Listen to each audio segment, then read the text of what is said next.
यह कहानी चंद्रिका की है। चंद्रिका की सौतेली माँ उसके साथ अत्याचार करती थी। बहुत समय पहले एक सुंदर और समृद्ध राज्य था जिसका राजा धर्मवीर न्यायप्रिय और दयालु शासक था। उनकी पत्नी रानी वसुधा न केवल राज्य की रानी थी बल्कि प्रजा के लिए एक मां समान थी। रानी वसुधा ने अपनी एकमात्र बेटी चंद्रिका को ममता और संस्कारों से पोषित किया। चंद्रिका सुंदर, बुद्धिमान और साहसी थी, लेकिन नियति को कुछ और ही मंजूर था। चंद्रिका के सुखमय जीवन को उस समय गहरा आघात पहुंचा जब रानी वसुधा एक गंभीर बीमारी के कारण चल बसी।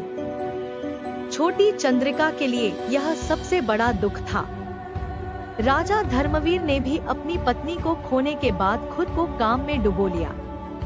इस तरह महल में चंद्रिका अकेली पड़ गई। समय बीतता गया और मंत्रियों ने राजा को दूसरी शादी के लिए राजी किया ताकि राज्य को एक नई रानी और चंद्रिका को एक मां मिल सके। कुछ महीनों बाद राजा ने रानी सुरभि से विवाह किया। सुरभि सुंदर थी और पहली नजर में दयालु लगती थी। शुरुआत में उसने राजकुमारी के प्रति सौम्यता दिखाई, जिससे चंद्रिका को लगा कि उसे अपनी मां का प्यार फिर से मिल गया। जैसे ही सुरभि ने महल में अपनी जगह मजबूत कर ली, उसका असली चेहरा सामने आने लगा। उसने चंद्रिका को अपने मार्ग का सबसे बड़ा कांटा समझा, क्योंकि चंद्रिका ही राज्य की वारिस थी। सुरभि ने अपनी योजना बनानी शुरू कर दी ताकि चंद्रिका को हमेशा के लिए रास्ते से हटा सके।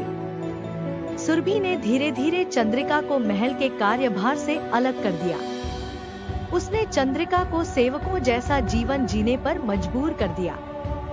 राजकुमारी, जो महल के सबसे सुंदर हिस्से में रहती थी, उसे महल के सबसे अंधेरे और तंग कमरे में भेज दिया गया। उसे महल की सफाई, रसोई का काम और अन्य कठोर कार्य दिए गए। सुरभि ने राजा धर्मवीर को यह विश्वास दिलाया कि चंद्रिका जिद्दी और आलसी हो गई है। वह चंद्रिका के खिलाफ झूठी कहानियां गढ़ती और राजा को यकीन दिलाती कि चंद्रिका अपनी जिम्मेदारियों से भाग रही है। राजा अपनी नई रानी के प्रति अंधविश्वास के कारण अपनी बेटी की ओर ध्यान नहीं दे पाए। एक दिन सुरभि ने राजा से कहा, महाराज, चंद्रिका का राज्य में रहना अशुभ हो गया है। यदि वह यहाँ रही तो राज्य पर संकट आ सकता है। राजा ने सुरभि की बातों में आकर चंद्रिका को जंगल में भेजने का आदेश दिया। चंद्रिका को महल से निकालकर घने जंगल में छोड़ दिया गया। जंगल में चंद्रिका ने अपनी जिंदगी का सबसे कठिन दौर शुरू किया। उसे हर दिन भूख, जंगली जानवरों और मौसम की मार का सामना करना पड़ा, लेकिन वह अपनी मां की सिखाई हुई बातों को याद करती रही और धैर्य बनाए रखा। धीरे धीरे उसने जंगल के जानवरों और पक्षियों को अपना मित्र बना लिया। ये नए साथी उसकी रक्षा करते और भोजन ढूंढने में मदद करते। चंद्रिका ने जंगल में अपनी मेहनत से एक छोटा आश्रय बना लिया। उसने एक सुंदर बगीचा तैयार किया जहां वह अपनी मां की याद में फूल लगाती थी।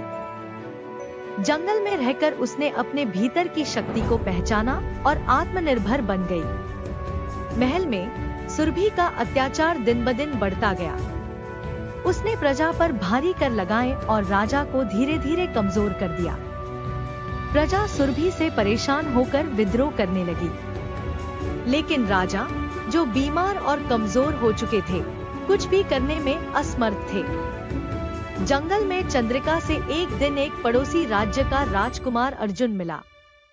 अर्जुन शिकार करने के लिए जंगल आया था, लेकिन चंद्रिका की बुद्धिमानी और साहस से प्रभावित हो गया। उसने चंद्रिका से उसकी पूरी कहानी सुनी और उसे न्याय दिलाने का वादा किया। अर्जुन अपनी सेना के साथ महल पर वापस आया और सुरभि के अत्याचार को खत्म करने का निर्णय लिया।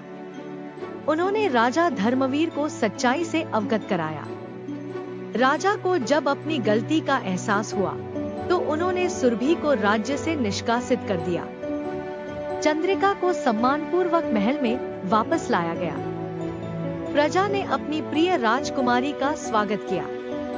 राजा ने चंद्रिका को राज्य की अगली शासक घोषित किया।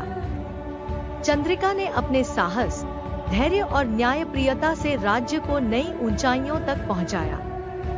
यह कहानी सिखाती है कि सच्चाई और धैर्य हमेशा जीतते हैं। चाहे कितनी भी कठिनाइयां क्यों न आए, जो व्यक्ति सच्चाई और अपने मूल्यों पर अडिग रहता है, वह अंततः विजयी होता है।